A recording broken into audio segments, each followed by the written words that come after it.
Hey you guys, welcome again to my channel, and today I'm just gonna be showing you guys how I made this cute vest. If you are new, hit the subscribe button for more videos on how to make cute crochet pieces, and for the returning subscribers, thank you so much for your support. I listed everything I used to make this top in the description box, so go ahead and check that out and we can get started whenever you are ready. We get started by making a slip knot. Next, you want to chain, and the number of chains you make just depends on how long you want the top to be, like from your shoulders down to like below your bust. I made a chain of 60, but you can add more if you want it to be longer, or less if you want them to be shorter. Next, chain 1 and then work single crochet into each stitch. To work a single crochet, you just want to go into the chain,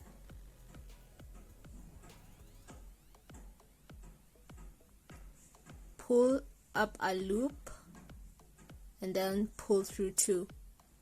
Again, you go into the chain stitch, pull the yarn to pull up a loop, and then pull through both loops.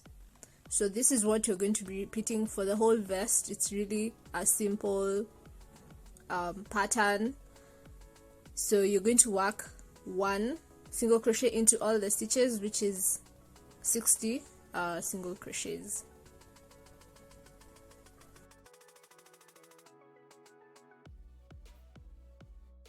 So once you get to the last stitch, you're just going to work 1 single crochet.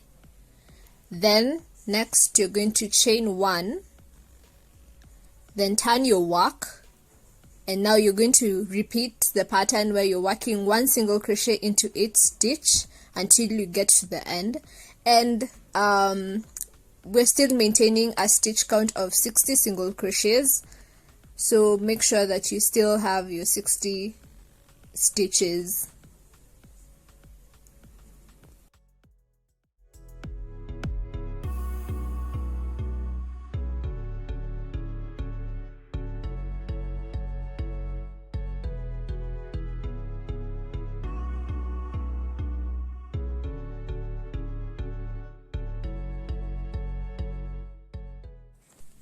So once again, when you get to the end, work 1 single crochet, chain, turn your work, and so you're just going to repeat that until, so this is the back panel of the top. You want to repeat that until it is wide enough to cover the back, your back fully.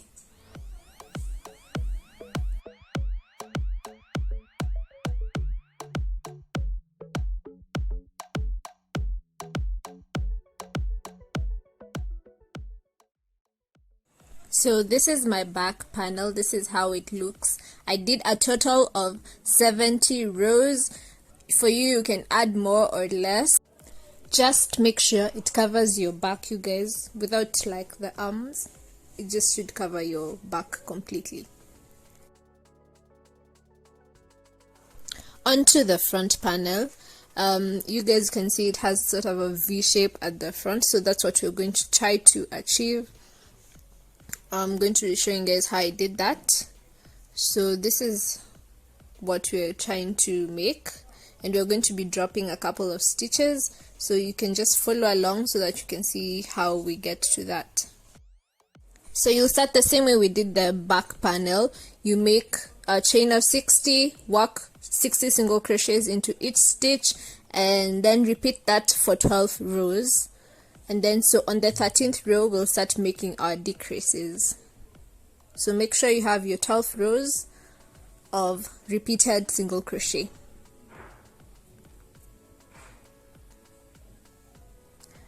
This is the 13th row. So for the 13th row, I'm going to work 55 single crochet, meaning I'll leave the last 5 stitches and I won't work into them.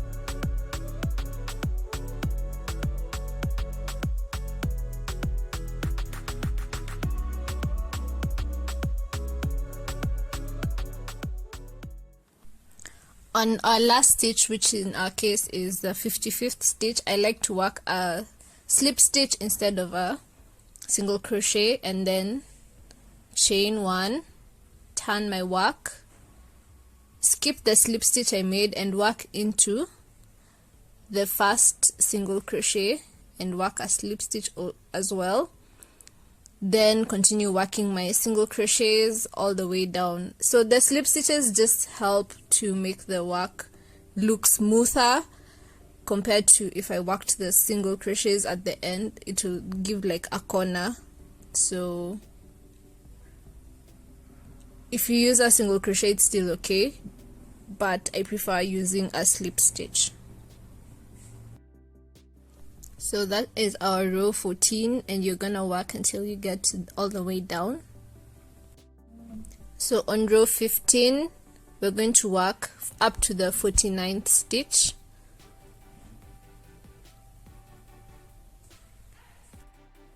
And you'll notice you're basically repeating row 13 and 14, and you're going to repeat those rows 4 more times, and then we'll go to the next step.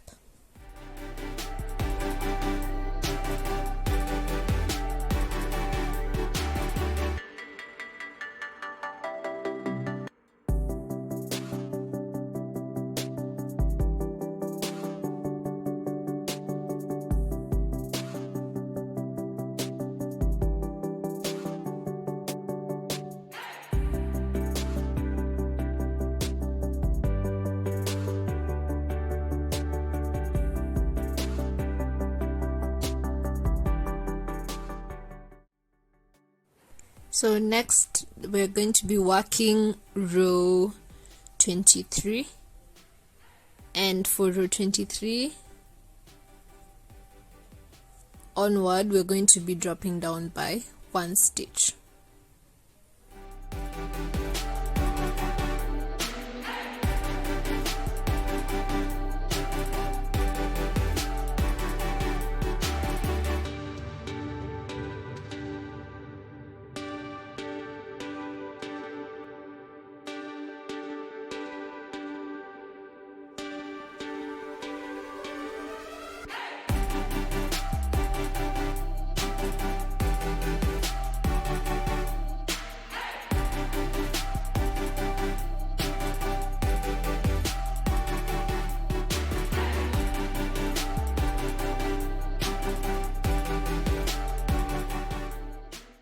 So if you would like to have a different shape for the front part, for example, if you want to have a perfect U, you can just play around with how many stitches you skip. For example, where I skipped 5, you can skip 10 or even 20, and then after you skip the 20, you can start skipping the 1, or instead of skipping 1, you can just like repeat without skipping, and then it's going to form that U shape.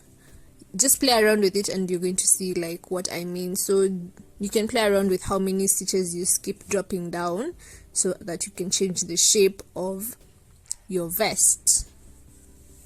So if you'd like to adjust the size, all you have to do is increase the number of rows. For example, the starting rows can be, you can add like 2 more rows for each repeat. You can add +2 rows to make it bigger depending on your size. Be sure to use a tape measure so that you know how many rows you might need to add. So once you are satisfied, you can work 1 single crochet into each stitch to finish up the sides of the vest, the front sides. This will just help to smoothen out those decreases you made so that they don't look too pointy. So it will also give it a lot more of the uniformity, and you can do this around after you've already joined the back panel with the 2 front panels.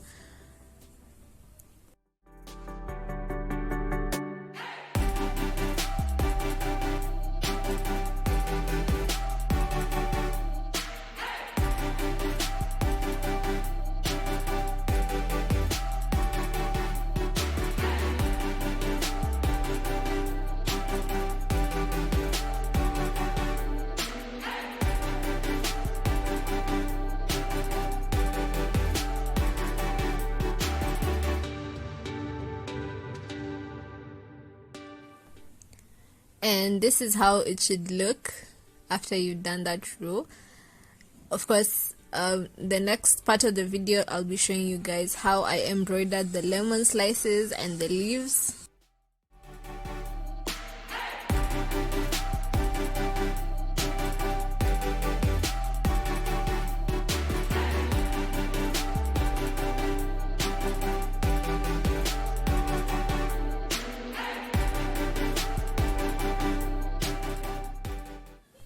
So you need to take your needle and the yarn in the color that you want. You can use different colors, not only the lime yellowish color that I used, and then go into where you want the center of the lemon slice to be. Make sure that you pull up enough yarn for your lemon slice. Go back into the same spot, and then a few stitches away you can go through with the needle and then yarn over and pull your needle.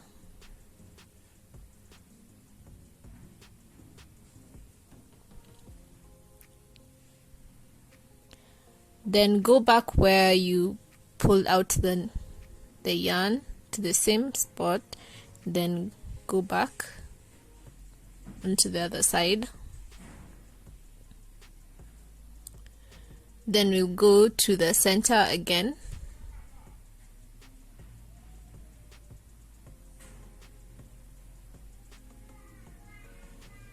and pull up our needle. So that's one of the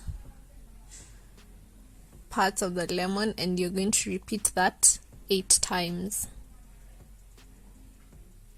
You can also do 7 or 6, as long as it forms that half of a circle, you're good to go.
About a stitch or two away from the lemon wedge you just made, we want to make now the peel of the lemon, and you're going to be using the back stitch if you're familiar with the method. If not, you can just watch and follow along.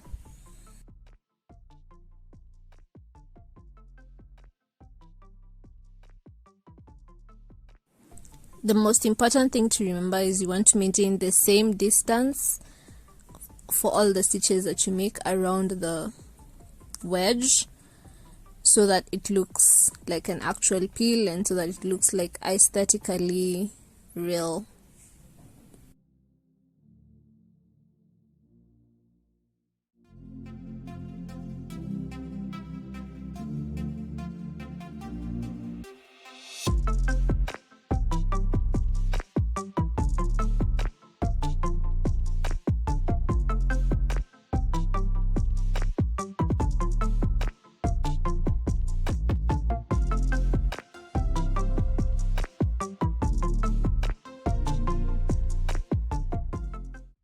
In case you're having a hard time, essentially what we're doing is going a couple of stitches ahead, and then you want to insert your needle and then go back to the stitch you came out of previously, and then just pull the yarn.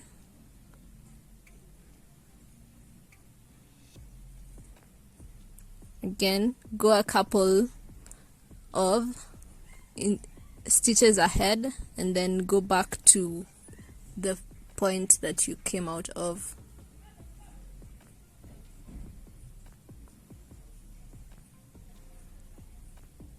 I hope that's clear, but in case it's not, I'm going to leave a link for this particular embroidery stitch method so that you guys can use it to learn how to do this. I'm pretty new also to embroidery, so it's difficult to explain it perfectly, but I hope you guys can get it. And of course, feel free to ask in the comment section if you have any trouble. I'll be sure to get back to you.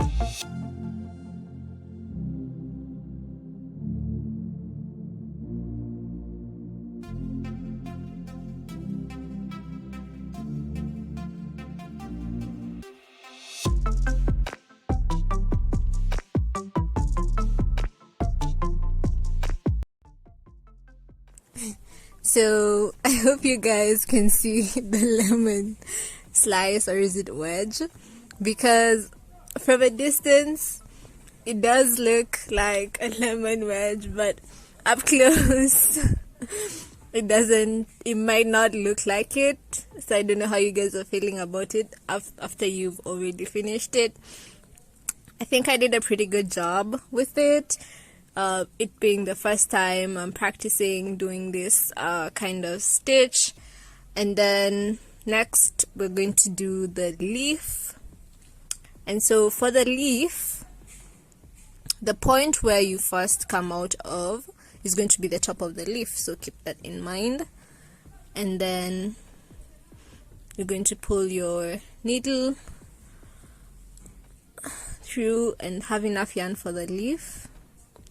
Then we're going to drop down, and we're going to have like an imaginary center line that we're going to be coming back to. You're going to see, then go to the side, then we just go down that imaginary line again, go to the other side, then we go slightly below on that line, and you're going to be repeating that. Just go to the sides, try your best to make the leaf have a leaf shape. So admittedly, my leaves did come out different shapes, different sizes each time, but that's just the thing with handmade. They're gonna look different every time. So you just have to love them for the way they are. Yeah.